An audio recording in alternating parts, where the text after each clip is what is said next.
I got you. And again, just for new viewers, none of this happened. You know, this is all hypothetical.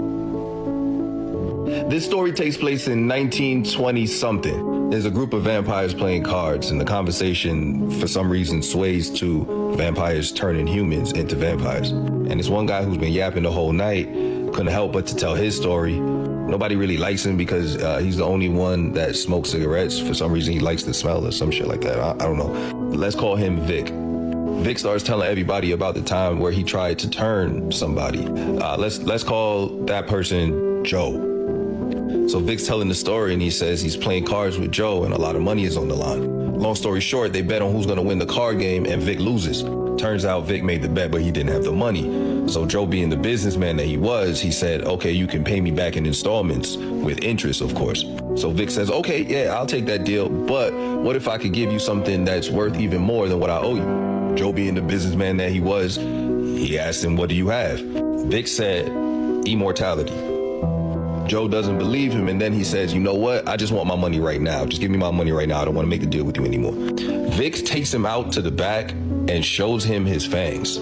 He said Joe wasn't scared at all. He just immediately said, I want it. Give it to me. Apparently, it was still daytime, so Vic tells him I can't do it during the day. It has to be done at night. Joe gives him a copy of his keys and says, come and find me later tonight. Vic tells him to live it up tonight because tonight is his last night as a human. Vic says he goes over to Joe's house at like 3, 4 o'clock in the morning. He let himself in using the keys that Joe gave him. He said he went inside. He saw Joe. Joe was drunk. He said he was still drinking. He was basically celebrating his last night, yada, yada, yada. So they get down to it. They go through the whole process, and Joe's stomach starts to hurt. Joe gets paranoid and starts screaming out, you poisoned me, you poisoned me. And he reaches for the side table that's in the living room, and he pulls out a pew-pew. Vic gets up and backs up, and Joe shoots at him, and Vic moves and catches it midair. Meanwhile, Joe's body is not taken to the process, and he begins to dry out. Drying out is when your internal organs start to turn to dust.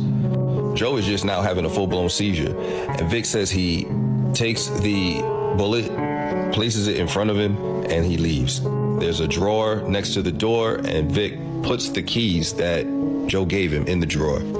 He locks the latch from inside and then pulls the door up, locking the door from the outside. When Joe was discovered, it was in every newspaper. And this is the 1920s, so this is not TikTok where things just go viral real fast. Something went viral back then, it was a big deal. Authorities were looking for Vic for like at least a year. And then at the end of the story, Vic looks around the table and he says, well, now I don't have to pay him. And then he chuckles. Every vampire knows that there's like a 95% chance you guys aren't gonna make it, or humans aren't gonna make it. Vic did that on purpose.